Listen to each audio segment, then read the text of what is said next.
juga menyatakan asli, tapi kegaduhan kepercayaan Roy Suryo CS masih dipertanyakan soal keasliannya. Gimana tuh? Saya nggak habis pikir ya, bahwasannya mereka ini tidak tahu lagi yang mereka percayai apa kalau tidak lembaga penegak hukum ataupun institusi penegak hukum yang berwenang diberikan oleh negara Republik Indonesia. Artinya kompetensi itu ada pada penegak hukum yang membuktikan terkait dengan sah atau palsu ijazah seseorang. Nah, mereka ini kan telah melaporkan ke Barreskrim Mabes Polri dengan tuduhan dugaan ijazah palsu. Tapi faktanya setelah dilakukan pemeriksaan mulai dari pemeriksaan saksi, ahli, dan bahkan pelapor juga sudah diundang tapi tidak hadir 2 kali. Saya kira Polri melakukan kebijakan untuk melakukan scientific crime investigation, khususnya melakukan ujian terhadap ijazah tersebut untuk dilakukan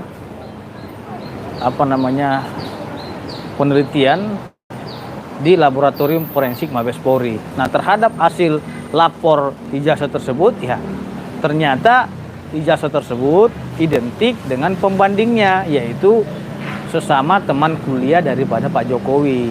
Nah, terus satu lagi sudah diperiksa juga pihak kampus, dalam hal ini UGM, dari pihak rektorat, dekanat, dari pihak perpustakaan dan arsipnya. Mereka semua mengakui bahwasanya Pak Jokowi itu kuliah di sana. Lantas yang menjadi pertanyaannya, kenapa mereka tidak percaya dari pihak kampusnya? Kenapa mereka tidak percaya UGM-nya? Kenapa mereka tidak percaya kepolisian? Dan kenapa mereka tidak percaya KPU? Artinya kan di KPU juga sudah melalui proses seleksi administrasi dan lain-lainnya. Sudah diuji. Jadi saya kira ini sudah clear. Nah, justru karena memang tuduhan itu sudah mereka lakukan, Pak Jokowi menggunakan hak hukumnya sebagai warga negara untuk membuat laporan polisi balik.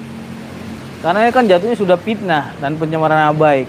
Nah, setelah dilaporkan Pak Jokowi, mereka teriak-teriak merasa dikriminalisasi gitu loh. Mereka teriak-teriak jolim gitu. Lah, yang nyerang duluan siapa gitu loh. Bukannya lu dulu yang ngelapor. Sekarang dilapor balik lu nggak terima. Kan ini aneh juga gitu loh. Makanya lu yang memantik api, lu juga yang padamkan apinya. Jangan Anda melapor tapi Anda dilapor orang nggak terima. Jadi jangan gitu juga, persepsi adil itu sama rata.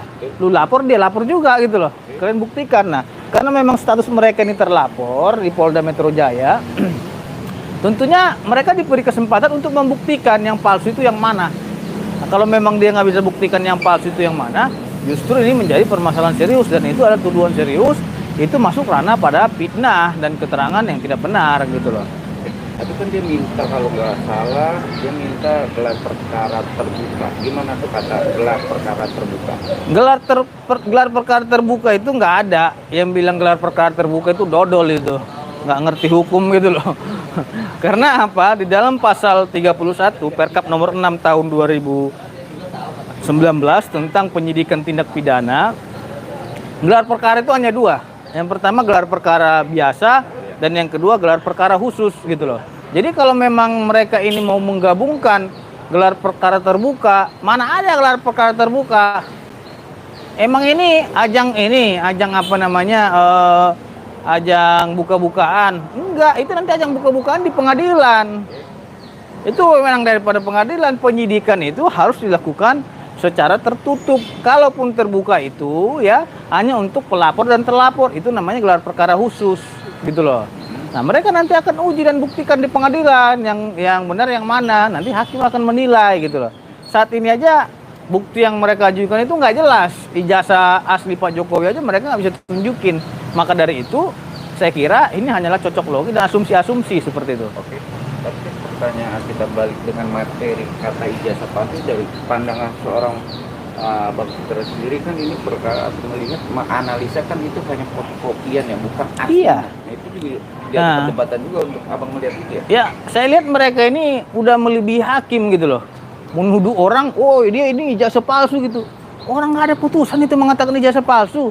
Contoh kecilnya aja, kita tuduh orang melakukan pencurian. Berarti kan kalau orang melakukan pencurian, berarti kan kita sudah punya bukti. Contoh CCTV, ada saksi, oh lu yang ngambil bang, saya tahu lu yang ngambil, sehingga itu pencurian gitu. Tapi kalau lu nggak lihat itu ya bukan pencurian namanya. Itulah analogi kasusnya gitu. Atau kita tuduh orang menipu. Yang ditipu mana? Yang dirugikan yang mana gitu? Nggak ada.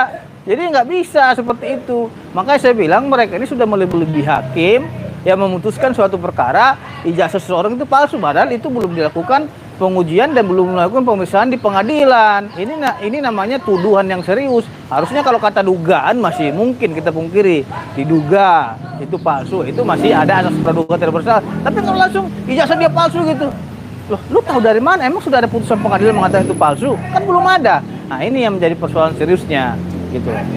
Tapi kan pertanyaannya itu Mabes Polri sudah meriset atau sudah menganalisa, sudah uji forensik dinyatakan asli. Tapi kan dari pihak RSUDS udah lu katakan atau lu liatin aja itu asli, kan selesai, dan dia juga minta maaf. Itu gimana bang melihat itu juga? Iya, kan saya sudah sarankan tadi malam kepada mereka di Rakyat Bersuara. Halo mas-mas, ibu-ibu ya yang suka abab gitu kan. Kemarin orang masih ngomong dia gitu kan, nggak jelas banget itu omongan siapa itu ibu-ibu itu. Ya. Buat ibu-ibu itu ya, lu minta maaf aja deh kepada Bapak Jokowi. Bukan apa?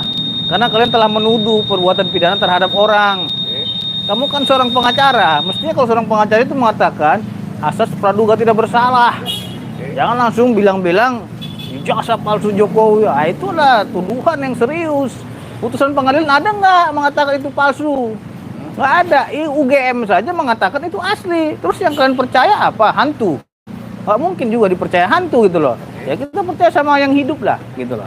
Maka dari itu saya menilai mereka ini sedang melakukan narasi-narasi untuk mengambil simpati masyarakat dengan menangis-nangis ya. Dengan katanya merasa dikriminalisasi, merasa dijolimi. Nggak ada yang kriminalisasi lu. Nggak ada yang jolimi kau. Kau sendiri yang buat perkaramu gitu loh. Kau sendiri yang melaporkan. Kau yang memulai, kau yang mengakhiri. Artinya mencari penyakit kau sendiri. Ini ijazah orang diteliti. Sekalian aja sertifikat hak milik rumahnya diteliti. Tanggung amat ya kan. Terus kenapa hanya Pak Jokowi aja yang diteliti? Nah sekarang kalau kau mau meneliti, kau kan contohnya seorang dokter ya. Ya, telitilah organ dalam manusia. Telitilah penyakit-penyakit yang belum ada obatnya. Itu baru gua job. Tapi kalau seorang dokter meneliti meneliti ijazah orang, dia dokter. Meneliti ijazah orang. Nggak nyambung gitu loh. Harusnya bagian kesehatan aja yang dia teliti gitu, bukan meneliti yang bukan kapasitasnya. Saya kira orang-orang seperti ini hanyalah playing victim ya, mengaku korban dan lain-lain, padahal orang itu nggak mungkin ada asap kalau nggak ada api. Benar nggak bos?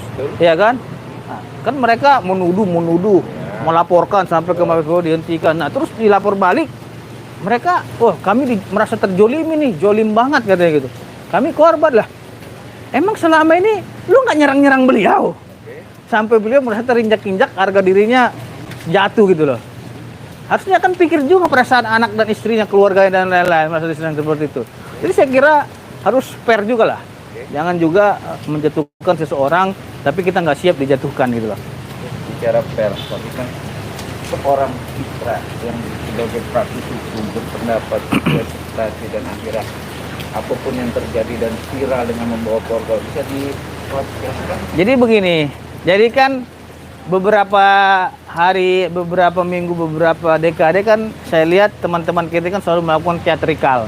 Teatrikal yang menurut saya itu mengandung makna yang menyindir-nyindir daripada seseorang dengan bawa wayang.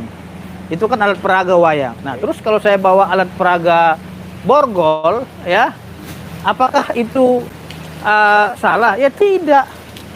Kan dia bawa alat peraga, terus lu bawa alat peraga, gua diam. Tiba-tiba saya bawa alat peraga borgol, lu kayak cacing kepanasan, black gitu. Kan ini aneh juga. Makanya saya bilang, hanya penjahat lah yang takut borgol. Aiman aja cengir-cengir dia ketawa-ketawa. Iya kan? Jangankan Aiman yang cengir-cengir. Satpam komplek saya aja ketawa-ketawa dia. Pak, kata dia, kenapa nggak bawa sekalian, ada 5 borgol lagi di komplek, kata dia gitu kan. Siskamling di sana gitu loh. Jadi pihak Siskamling juga ketawa melihat itu gitu loh. Karena apa? Karena menurut mereka itu sangat lucu sekali dan ada orang baper karena borgol gitu. Apakah karena kepanikannya, karena ini perkara mau ditindaklanjuti atau apa gitu. Jadi kan di sini ada sebuah sebuah ketakutan yang saya lihat sehingga merinding sampai ya tidak beretika. Saya belum ngomongannya udah ribuan kali, tapi lihat gopat gitu kan. Saya juga mau ngomong ini apaan sih yang dibahas dia ini dalam hatiku kan gitu. Artinya ini kan kesempatan saya. Tapi dia ngomong mbak bu begitu. Siapa itu yang emak-emak apa itu gitu ya? Yang banyak cerita apa segala macam gitu kan. Saya kira udahlah ya. Hormatnya proses hukum yang sedang berjalan itu jangan mbak bu gitu, nggak jelas gitu kan. Gitu. Tapi dari sisi gaduh atau polemik yang mengatakan saat dengan ijazah Jokowi, dari sisi abang sendiri sebenarnya abang itu netral ya bang, nggak berpihak ke sana. Iya, saya kan berbicara hukum bos. Suka nggak suka ya, senang nggak senang ya, terima nggak terima, saya harus sampaikan tentang hukum. Saya bilang perbuatan kalian itu adalah tindak pidana yang sempurna. Karena apa? Karena telah menuduh orang melakukan perbuatan pidana tapi dihentikan. Sehingga fitnahnya bagaimana?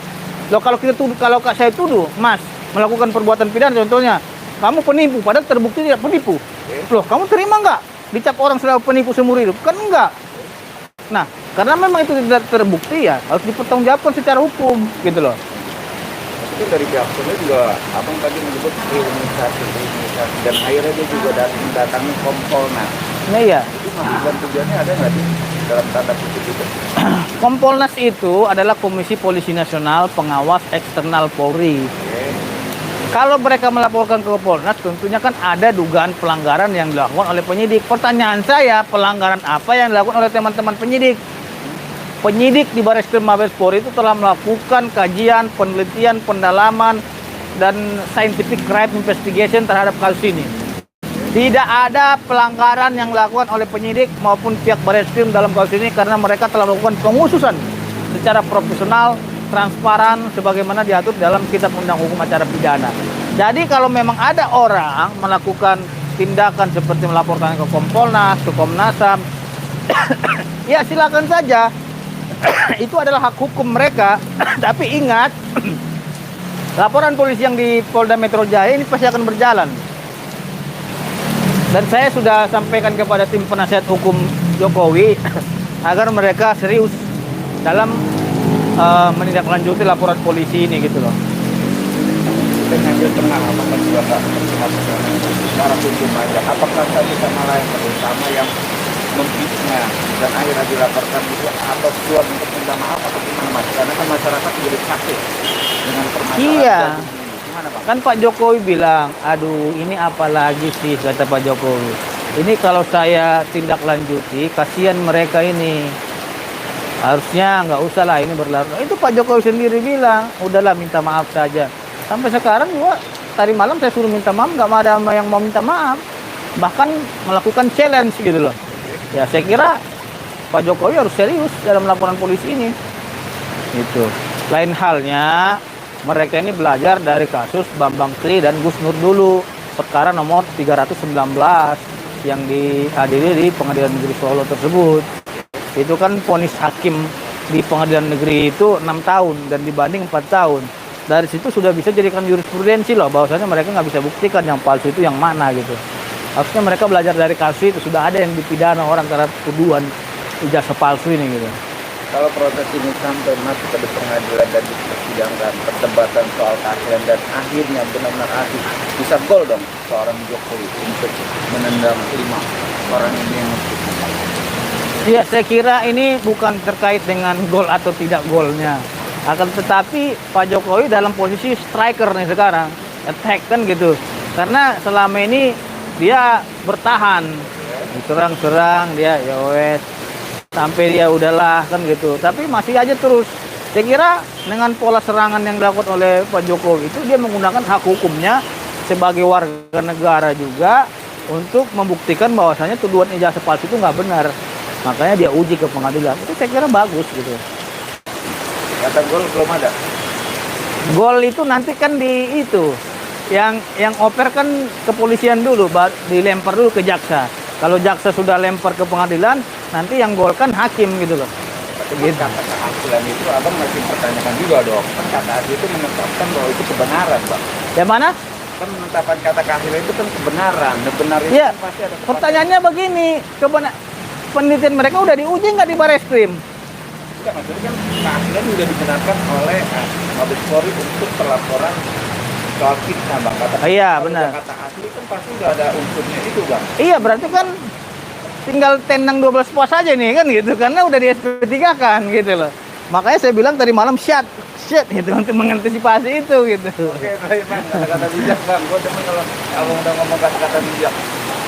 Jangan nyanyi, kok malam tuh nyanyi. Iya. Gua mau bilang kata-kata bijak, sedangkan yang mau saya kasih kata bijak ini nggak bijak gitu loh. Untuk masyarakat. Ya, untuk masyarakat.